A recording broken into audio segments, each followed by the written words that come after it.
A maior dificuldade, talvez, das pessoas contemplarem a graça de Deus está na adversidade do dia a dia, na dificuldade do dia a dia. Sempre falamos sobre graça, mas como percebê-la? Como presenciá-la no nosso dia a dia? Eu queria começar com um texto que eu li no início de nossa reunião, 1 Tessalonicenses, capítulo de número 5.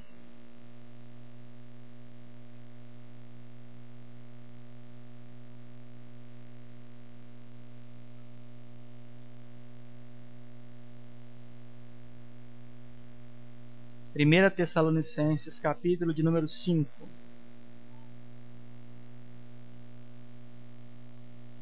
No verso de número 18.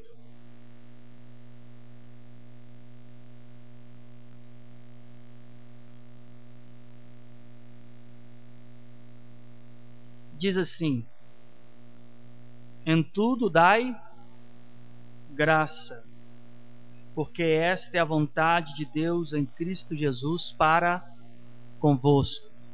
Eu vou contar até 3, eu queria que todos pudessem ler juntamente comigo.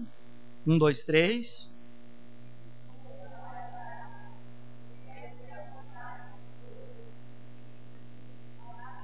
Mais uma vez. Em tudo dai graça.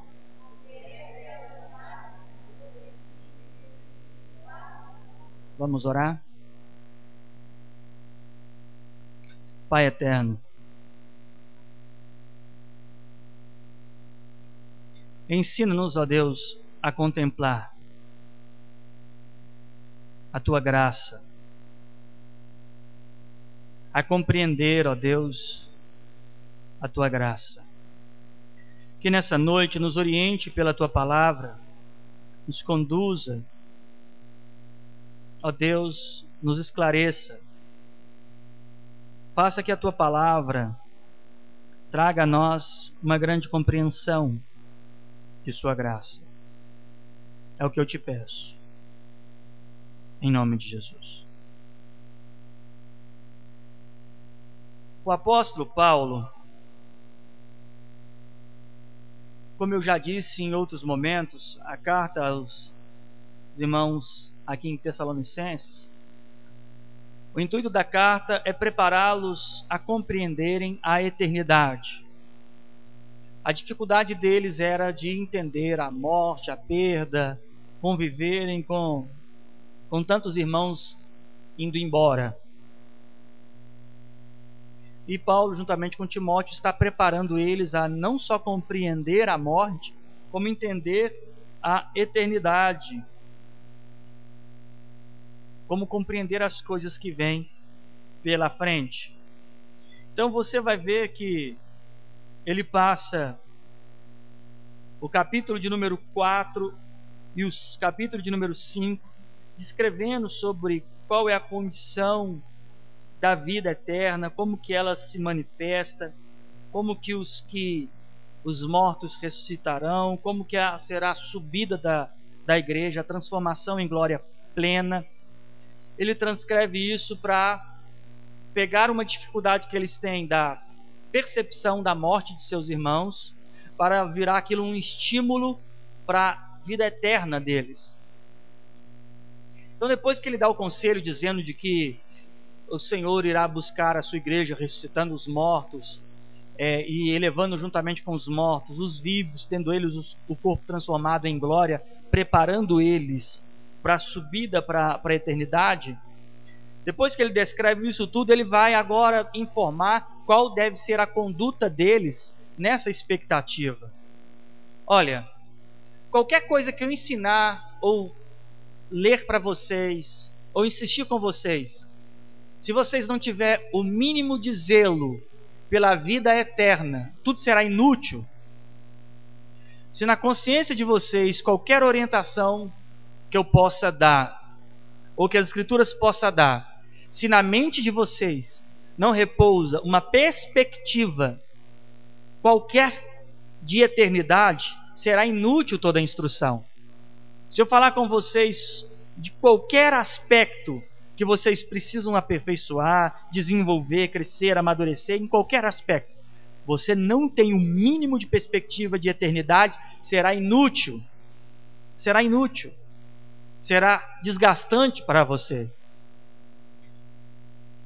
Então Paulo pega a dificuldade deles na aceitação da perda de seus irmãos, gera neles perspectiva de eternidade, dizendo para eles: olha, tem vida eterna, tem busca celestial, o Senhor irá buscar a igreja, Ele prometeu esse resgate, Ele vai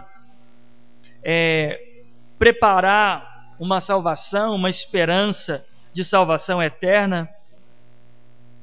Ele começa a conduzir isso tudo, sabendo ele que aquelas palavras espirituais eram suficientes para fazer eles deixarem de perceber a morte e passarem a perceber o céu.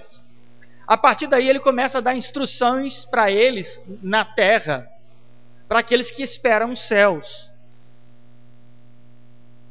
Ele começa desde o versículo de número 12, dando instruções como reconhecer o episcopado da igreja, os ministérios, os dons dentro da igreja, os dons presidenciais ou presbiteriais.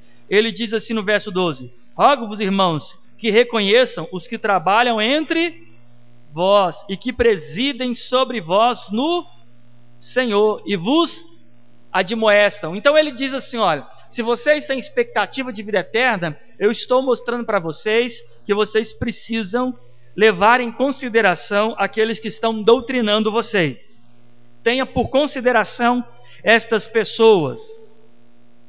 Porque o que isso que ele quer dizer? Não menospreze eles, porque a vossa herança eterna passa pelo princípio da observação do ensino doutrinário. Então tem que atentar ao ensino da palavra pelo presbitério. E ele continua: e os que tenhais em quê? Em grande estima. E que mais? E amor. Por causa do quê? Da sua obra. Tende paz entre vós. Então basicamente, não puxando uma sardinha, mas puxando uma baleia para o meu lado aqui, ele está dizendo assim: olha, tenha por amor aqueles que ensinam vocês, reconheçam eles. Em que sentido? Observe o que ele está dizendo, se atente para as coisas que eles estão dizendo. Então se atente, como eu nesse papel dentro desse corpo, se atente para as coisas que eu estou dizendo. Só vai atentar para estas coisas, lembra do que eu disse? Aquele que já tem um mínimo de perspectiva de vida eterna. Tem gente que acha que espera a vida eterna. Tem gente que acha. Ele acha assim: não, eu creio na vida eterna. A crença gera resultados em ações. As Escrituras dizem que a fé sem obra, ela é o quê? Morta. Então se você declara fé na vida eterna, mas não produz nenhuma obra compatível àqueles que esperam a vida eterna, não espera a vida eterna. Eu viro para você e digo assim: olha, o ônibus vai sair ao meio-dia, 11h59, você está na sua casa de chinelo, de bermuda, e nem trocou de roupa para sair ainda. Você é alguém que está esperando o ônibus? De forma nenhuma. Agora, se você está no ponto, aguardando o ônibus com antecedência, você está esperando o ônibus. Então ninguém pode dizer assim: o ônibus passou e não me esperou porque eu estava em casa. Não, se alguém perdeu o ônibus, ele tem justificativa no ponto de ônibus: olha, ele não parou para mim. Então qualquer um que diga assim: eu estou esperando a vinda de Cristo, em uma posição, em uma postura de alguém que não está esperando a Cristo, o tal não aguarda Cristo. Então ele não tem expectativa de vida eterna. Se ele pronuncia palavras, condutas de vida, como alguém que não espera, ele não espera. Então ele começa a trazer essas informações: observar, respeitar, atentar a esses que admoestam. Admoestar, como diz o versículo de número 12, é corrigir, aqueles que corrigem. E corrigir aqui é tornar reto, correto. E para ter a estima, zelo por ele, por essas pessoas, no verso 13. Verso 14, rogamos também, irmãos, que admoestais os desordeiros, consoleis os de pouco ânimo, sustentai os fracos, e sejais pacientes para com todos.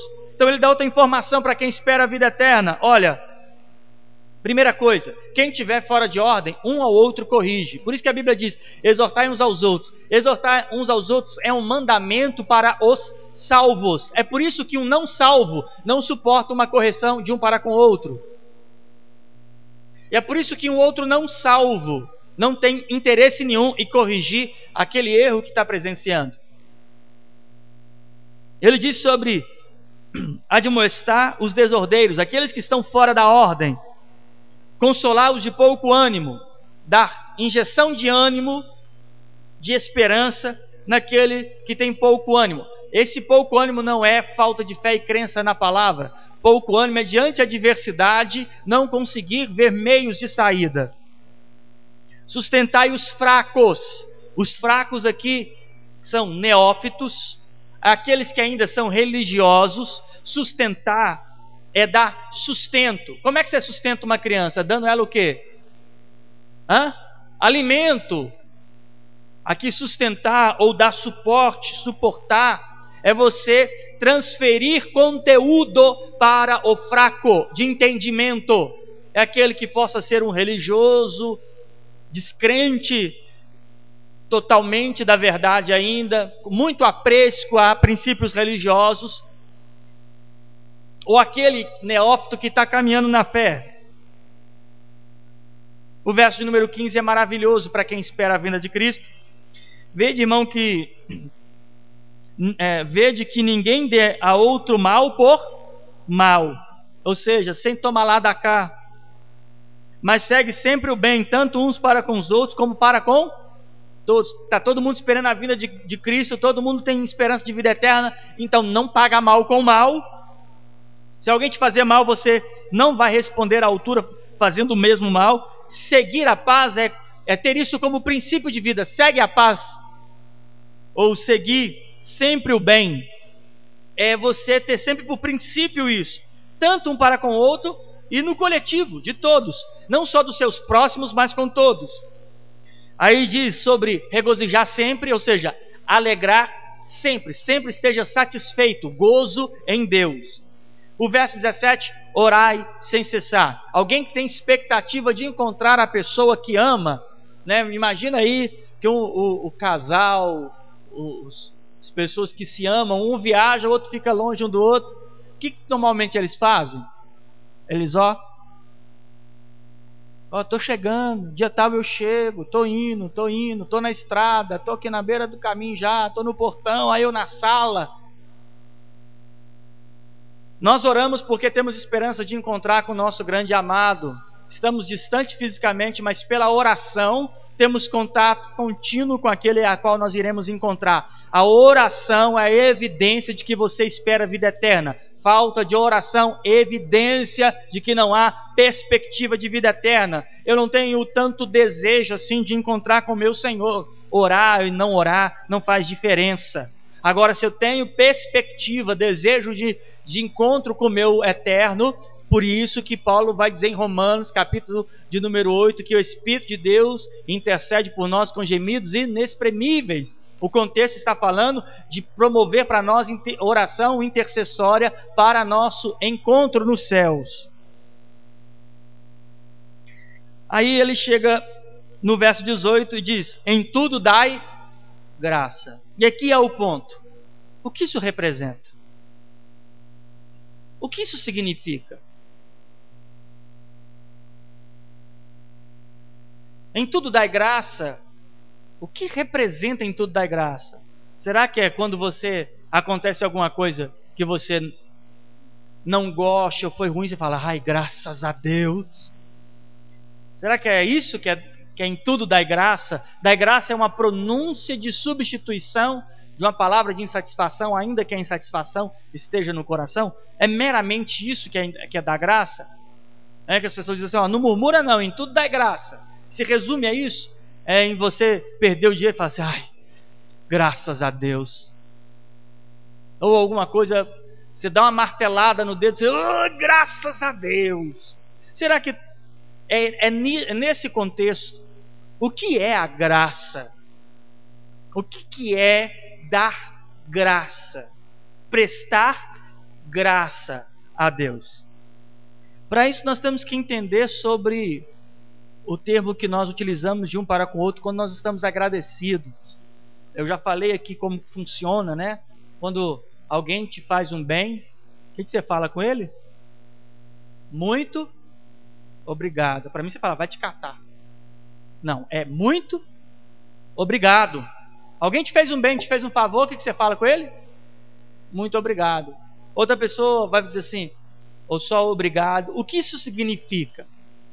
O muito obrigado é a pessoa está pronunciando que pelo favor que ela recebeu dessa outra pessoa, ela está se autodeclarando obrigada a retribuir. A princípio, a resposta muito obrigado, ela era mais longa. No português era assim, eu me sinto muito obrigado. Eu me sinto muito obrigado. Obrigado ao quê? A retribuir. As pessoas hoje falam por educação, e que eu nem considero por educação. É mais por efeito mesmo. Alguém faz alguma coisa, abre a porta, obrigado. A palavra resumindo é obrigado, já o obrigado, o muito obrigado já está sumindo. Daqui a pouco é grato. Vai sumir. Mas, de maneira geral, alguém está dizendo para o outro, eu recebi um favor e me sinto muito obrigado a retribuir. Olha que interessante. No espanhol, é gracias. Né? Alguém fez um favor, ele não fala em espanhol muito obrigado, ele fala graças. Acabou de ter uma aula de espanhol, maravilha. Graças. Fez um favor? Graças.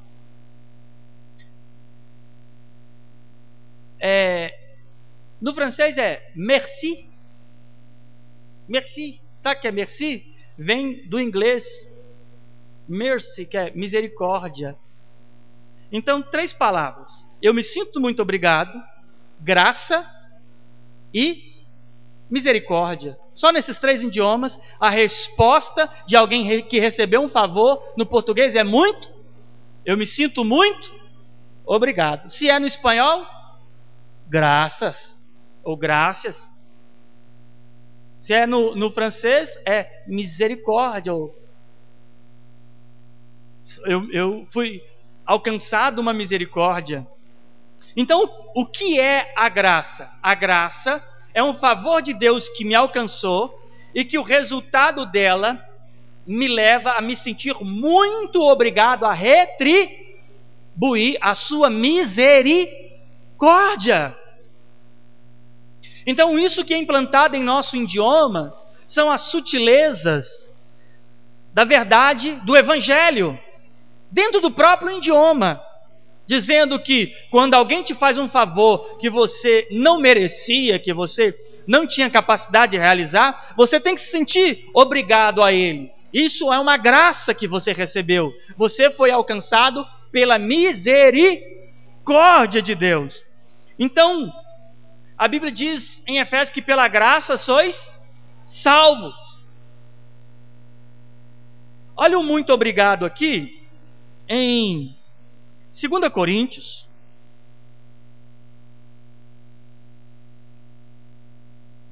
capítulo de número 5.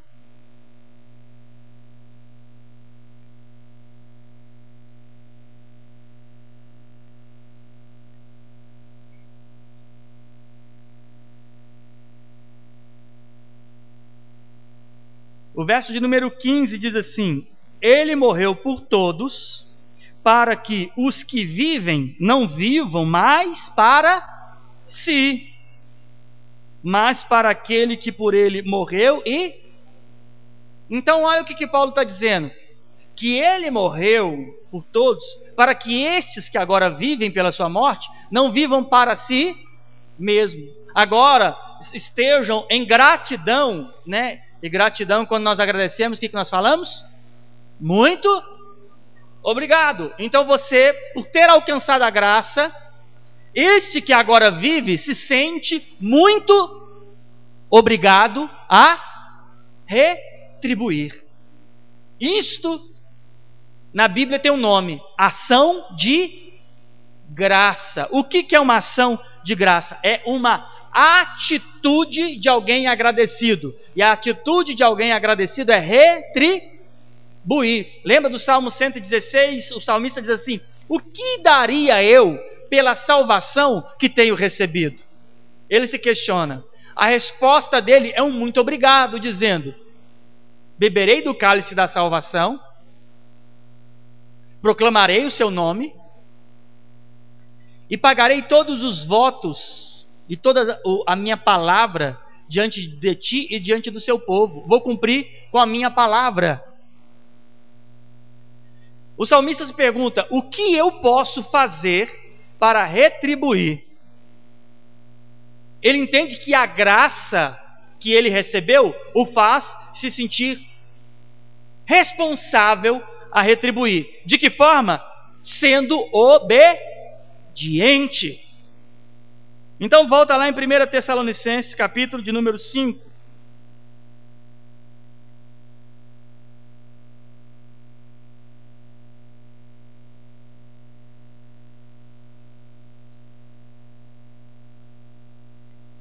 O verso de número 18. 1 Tessalonicenses, capítulo de número 5, o verso de número 18. Em tudo dai graça.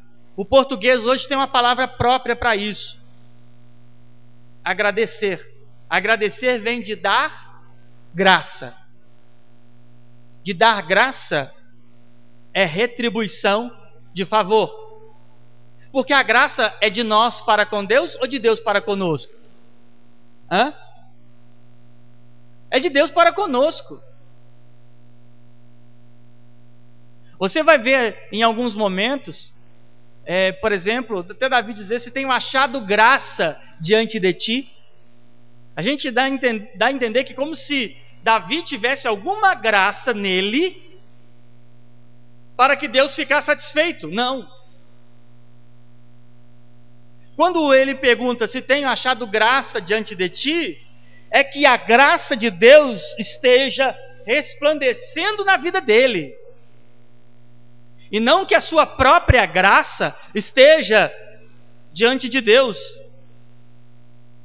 A graça que nós recebemos foi quando Cristo, em sua grandíssima misericórdia e compaixão, nos fez um favor a qual nós não merecíamos, que é morrer em substituição a nós, nos fazendo agora parte do seu reino, parte de seus filhos, herdeiros da eternidade, quando outra hora a única coisa que merecíamos era o seu grande juízo, e nós recebemos essa graça.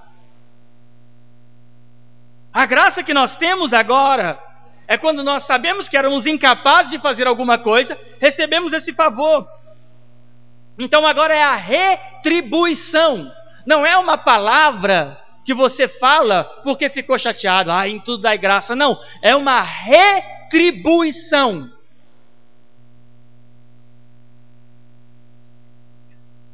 Agora, imagine que alguém te faça um grande favor. Um grande favor. Algo como te doar um rim. Algo como salvar você de um afogamento. E você queira retribuir com essa pessoa. O que você pensaria que você iria oferecer a esta pessoa? Qual tipo de gratidão manifesta você ia fazer para esta pessoa? Eu vejo aí, crianças, eu tenho filhos. Imagina se alguém salva o seu filho. Estava pronto para morrer afogado. Alguém protegeu ele numa situação de risco. Que tipo de sentimento Ou qual tipo de retribuição você estaria disposta a fazer? Imagine você pronto à morte e alguém vai lá, intervém e tira isso. Esse é o nosso resgate. Qual é a reação? Sabe o que é reação? Ação pós-ação. É dito sempre o seguinte, que toda ação gera uma reação. Qual seria a sua reação pela ação de Deus? Talvez nós poderíamos dizer que dar graça, como ação de graça, na verdade é uma reação à graça. Então, em tudo dai graça. É uma atitude de um coração grato. É uma ação de graça. Então, pense que toda a nossa vida, nós passamos inúmeras situações. Na família, na saúde, no trabalho, em tudo. Eu nunca encontrei alguém que tinha uma vida fácil. Se cada pessoa descrever as adversidades da vida, problema com dinheiro, problema com saúde, problema com família, com filho, com esposa, com tudo ao nosso redor é extremamente complexo e difícil. As Escrituras dizem que nós viveríamos pela fé. Paulo diz que nós vamos viver de graça em graça. Ao ponto que a graça de Deus nos alcançou e fomos convencidos de nossos pecados, temos real perspectiva de vida eterna, esperança mesmo que Cristo vai vir no céu, que o céu realmente vai se abrir, que Ele vai nos chamar de servos bons e fiéis, que Ele vai nos chamar de filhos amados, para entrar para o gozo de seu Pai. Se nós realmente cremos que o Senhor da glória se manifestará, como diz as Escrituras, e nós encontraremos com Ele nos ares, se nós realmente cremos que teremos o corpo transformado em glória, e todos nós estaremos como diante dEle, como uma grande nação de salvos, se tudo isso que nós acreditamos, e isto é graça, teremos que ter uma reação de graça. E Paulo começa a ampliar isso dizendo, olha, em vocês congregados, vocês tenham por estima os seus ministros, aqueles que têm o dom de doutrinar, que vocês se corrijam uns aos outros, que vocês dêem ânimos uns aos outros, que vocês sejam pacientes uns com os outros. O verso 15 vai dizer assim, olha, vocês não ficam retribuindo mal com mal. Ele começa a dizer essas coisas para depois chegar no verso 18 e dizer assim, ó, em tudo ofereça uma ação, uma vida de um coração grato. Isso não é para ser uma boa pessoa ou para tentar ser um politicamente correto dentro do seu grupo de convívio. A ação de graça é uma atitude de alguém que reconheceu o favor de Deus. O perdão é uma ação de graça. Quando você perdoa a ofensa de alguém, quando você perdoa o mal que alguém te fez, e quando você faz isso de pleno coração, e a única forma de alguém perdoar legitimamente é quando ele tem por parâmetro o perdão de Deus que ele recebeu. Se ele usa o perdão por outro parâmetro, ele nunca vai perdoar plenamente. Por exemplo, tem gente que diz assim, alguém faz o mal, mas eu gosto dele, eu vou perdoar. Fez outro mal, mas, por exemplo, a pessoa que é apaixonada, me fez o mal, mas eu sou tão apaixonado, eu vou esquecer isso aí. Ou como os pais e os filhos os pais para com os filhos que exercem perdão para com seus filhos, meramente pela afetividade, o apego afetivo, sabe que fez errado, mas é o meu filho. O perdão, ele origina-se da consciência do que fomos perdoados. Porque quando você tem o parâmetro do perdão, como a pessoa que ama, o marido que ama a mulher que ama o marido, fala assim, eu vou te perdoar. Ou perdão social. O perdão social é aquele que você fala assim, não tem jeito mesmo, eu vou tentar esquecer isso e perdoar. As curas interiores que vão acontecendo, né, os trabalhos de cura interior, a pessoa precisa fazer uma cura interior porque ela tem dificuldade de perdoar esta situação. O que passa na cabeça daquele indivíduo? Que ele está tendo que perdoar aquela pessoa e caçar alguns méritos naquela pessoa que cometeu alguma coisa contra ela, para que ela possa ter uma boa relação. Ai, me fez isso, mas afinal de contas é uma boa pessoa, é um bom marido, é um bom filho, é uma boa esposa. Não é por esse parâmetro. Se fosse por esse parâmetro, Jesus jamais diria para orarmos e perdoarmos os nossos inimigos. Não é por esse parâmetro. É tendo por parâmetro o perdão de Deus para conosco. E isto é graça. Quando diz em tudo dai graça, em tudo tenha uma ação de graça, é por isso que ele está dizendo. Sobre sustentar, suportar e fazer tudo isso, e depois diz, em tudo dai graça. Manifeste uma atitude de graça. Eu perdoo alguém, não é pelos méritos que esta pessoa tem. Eu não coloco a coisa que ela me fez de um lado da balança e do outro as qualidades dela, para que eu possa tendenciar o meu perdão para esta pessoa. Não, eu perdoo esta pessoa aqui, coloco o prejuízo que ela me causou, o mal que ela causou, e do outro lado da balança eu coloco o favor que Deus me promoveu, a justiça e graça e misericórdia que Deus me ofereceu. Ao fazer isso, eu não preciso de nenhuma qualidade ou mérito do outro indivíduo para receber o perdão, porque quando eu, enquanto pecador, fui perdoado, eu fui perdoado por ser ofensivo e não ter qualidade nenhuma. Deus em si mesmo olhou para mim e disse, eu te perdoo, e me deu a sua graça, me deu o seu favor, me deu o perdão que eu não merecia. Ao fazer isso, você terá o processo legítimo para perdoar as pessoas. E é por isso que ele está dizendo, em tudo dai graça, em tudo tome uma atitude de graça. Por exemplo, o próprio texto aqui está dizendo, olha, o verso 16 diz, regozijai-vos sempre. Regozijar com o quê?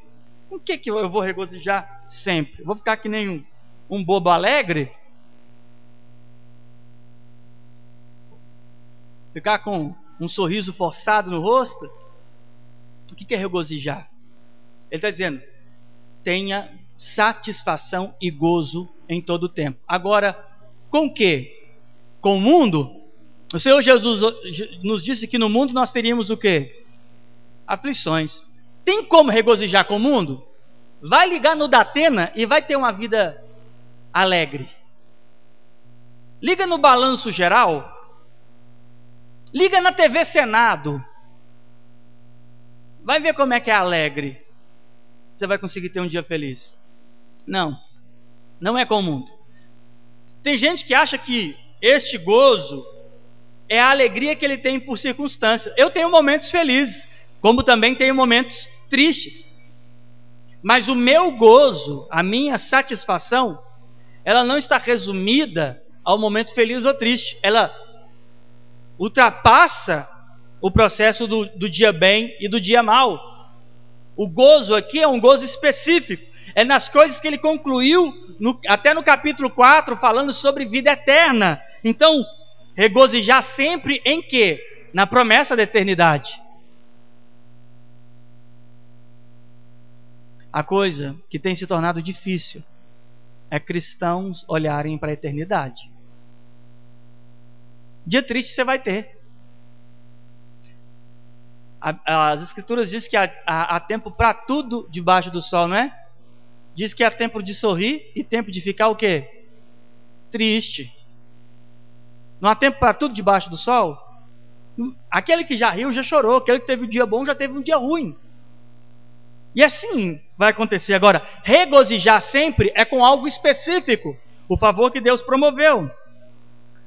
O orar sem cessar não tenha limites na sua vida de oração. O que isso quer dizer? Não interrompa a sua vida de oração por circunstâncias. Tenha prazer nela, porque você precisa pensar que tudo você tem que ter uma atitude de graça. O verso 18, em tudo dê graça. Por quê? Leia comigo, verso 18. Em tudo dei graça. Por quê? Em quem? Esta é a vontade de Deus em Cristo Jesus. que você tenha uma vida de atitude de graça. Não é você falar graças a Deus da boca para fora quando você está querendo achar ruim de uma situação. Em tudo dai graça, ofereça gratidão a Deus. Ofereça gratidão a Deus em tudo. E por quê? A graça de Deus é tão visitadora sobre o salvo, que Paulo chega a dizer que desde tudo que nós vemos acontecer nas Escrituras, ele diz que todas as coisas cooperam juntamente para o bem daqueles que amam a Deus e são chamados segundo o seu decreto. Todas as coisas cooperam para o... Ele não está dizendo que todas as coisas cooperam bem. Todas as coisas cooperam para o bem. Até a situação ruim. Olha a prova disso, que até as situações ruins cooperam para o bem. Romanos, capítulo de número 5.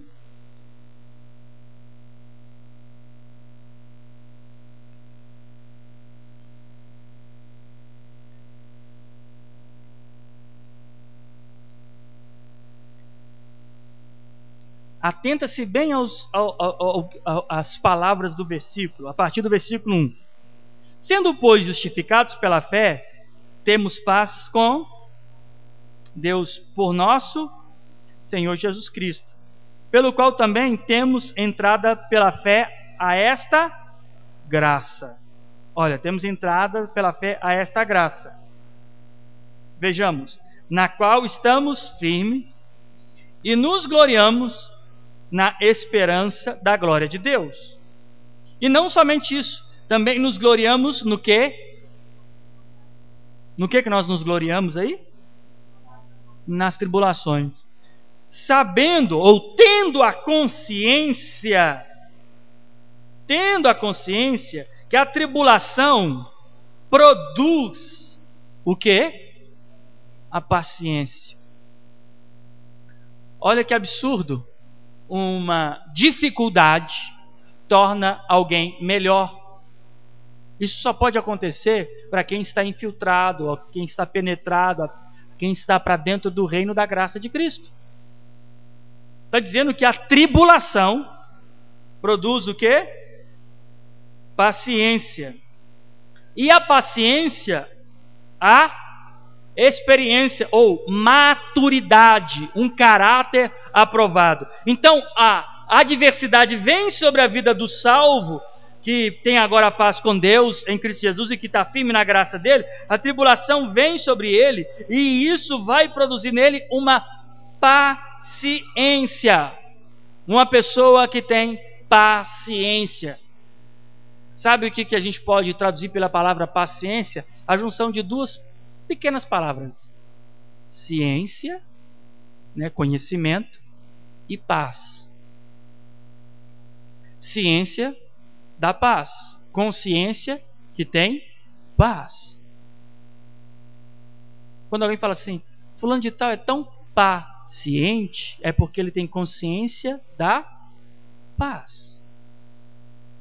Essa paciência vai produzir a experiência, que é a maturidade, aquilo que todo mundo precisa ter na vida cristã, ao ponto que vai crescendo de fé em fé, e que diz que está amadurecendo, que tem conhecido o evangelho, que tem isso tudo. Isso vai produzir nele a experiência, a maturidade, e a experiência vai produzir a esperança. Está vendo que todas as coisas cooperam para o bem?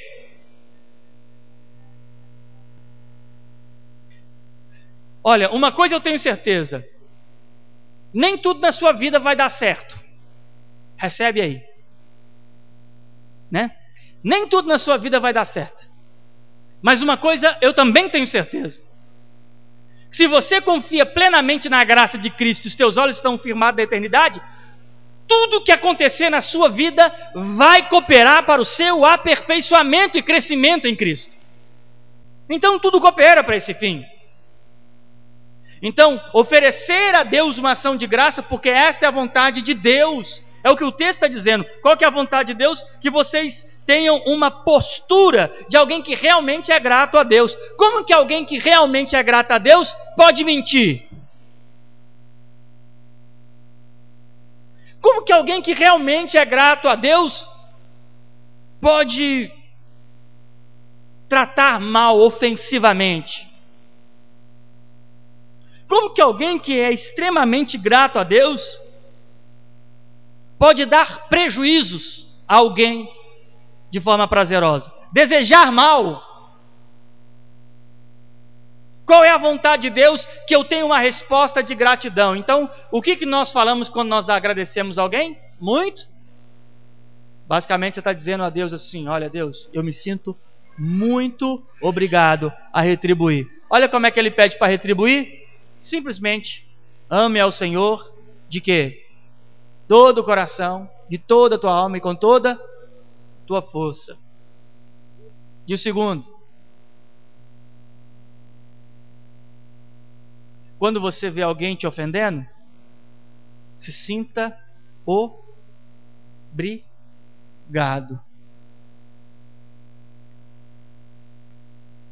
As pessoas têm costume de dizer assim: não, o Senhor não quer que eu faça nada obrigado. É porque eles não entendem o sentido da palavra obrigação.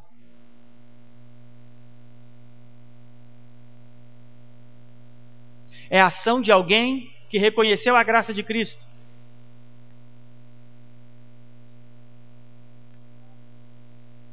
Então, quando a graça de Cristo está no meu coração, legitimamente, eu não vou fazer um ato de ação de graça como amar o meu irmão, o meu próximo ou o meu inimigo, por uma tentativa religiosa de cumprir o mandamento. A primeira coisa que vem na minha cabeça é quando eu, inimigo, Deus me amou. Não é assim, eu tenho que amar, não é essa dinâmica. É você observar, pelo ponto de vista de Deus, que Ele te amou sem você merecer. Ação de graça.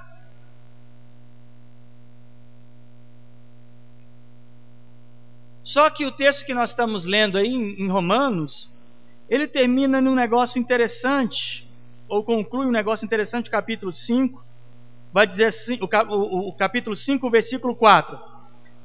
A experiência, a paciência, a experiência. E a experiência, o quê? A esperança. E a esperança não traz o quê? Confusão. Por quê? Porque o amor de Deus está derramado aonde? Através de quem?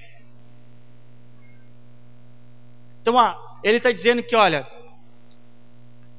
a tribulação gerou paciência, a paciência, a experiência a esperança. A esperança não traz confusão, porque o amor de Deus está derramado aonde? Através de quem? Do Espírito Santo. Olha que interessante, volta em 1 Tessalonicenses 5, olha o versículo 18 e 19. O versículo 18 diz: em tudo dai graça, porque esta é a vontade de Deus em Cristo Jesus para convosco, graça. Onde nós lemos diz que o amor de Deus está derramado em nossos corações pelo Espírito. O verso 19 diz: não torne extinto o Espírito. Não torne extinto o Espírito. Então o que eu quero te dizer é o seguinte: em tudo dai graça, em tudo ofereça gratidão a Deus. Em tudo em todos os sentidos, em tudo. Da maneira que você falar, procure falar como se fosse uma pessoa grata a Deus. Se você vai tratar pessoas, procure tratar como se fosse uma pessoa grata a Deus. Se você vai servir, se você vai respeitar, se você for orar, se você for congregar, faça isso como alguém que tem gratidão em seu coração, que é encontrado nele graça dentro dele, diante de Deus, porque ele foi alcançado por um favor que não merece. Entenda que o dia que você compreender estas coisas, estas palavras que parecem absurdas, inalcançáveis, para você vão ser tão próximas. Você conseguir compreender que tudo passa pelo princípio de que Deus te amou primeiro, sem você merecer, e que Ele tem te amado, Ele tem te preservado. E eu falo que Ele tem te amado, não é porque a sua vida está melhor do que um africano com fome, não é através disso. Porque tem pessoas que dizem assim: olha como é que Deus tem nos amado, porque olha, a gente aqui não tem terremoto, não tem furacão. Não é através disso. Se for pela fome do etíope, em comparação com o que eu tenho no prato de comida, Paulo não seria amado porque passou fome também. Veja com grande amor nos amou o Pai, não é pela perspectiva que temos saúde, temos um lugar para congregar, olha como é que Deus tem nos amado. Não, tem irmãos no Oriente Médio que não tem aonde congregar, e que a vida deles é apanhar em prisão. Deus não tem os amado? Não se trata disso. Eu quero que você observe a graça de Deus pelo princípio fundamental, que é a nossa herança eterna, que tanto o etíope ou o africano, na Somália, na Bósnia, onde é que for, que está passando fome, e o cristão que está hoje desfrutando de um prato de comida, ambos têm uma esperança firmada e concreta. Tanto o crente que está livre para congregar e reunir e falar de Deus abertamente, como nós vamos falar aqui em praça pública, como aquele crente no meio do Oriente Médio ou da Coreia do Norte, que não tem possibilidade nenhuma de abrir a boca para falar. Ambos são participantes de uma mesma graça. A salvação indemérita, a salvação não merecida, a salvação que veio por um favor gratuito de Deus. Então veja com grande amor tem nos amado o nosso Deus, tem nos dado graça de partilharmos de sua grande palavra. Talvez congregamos em meio de empregados e desempregados, pessoas que estão bem em alguma parte, outros que estão ruim em outras, mas ambos participam de uma mesma graça, o Evangelho de Jesus Cristo, que nos projeta, nos pule, nos aperfeiçoa, nos agrega para a herança eterna. E aonde precisa estar o nosso foco objetivo? Deixa eu te dar um conselho. O dia que você olhar para o céu, o dia que você entender o céu, como o nosso irmão Estevão, que ele tinha uma opção entre olhar as pedras e os seus apedrejadores, ou olhar para o céu aberto e o Filho de Deus à destra do Pai.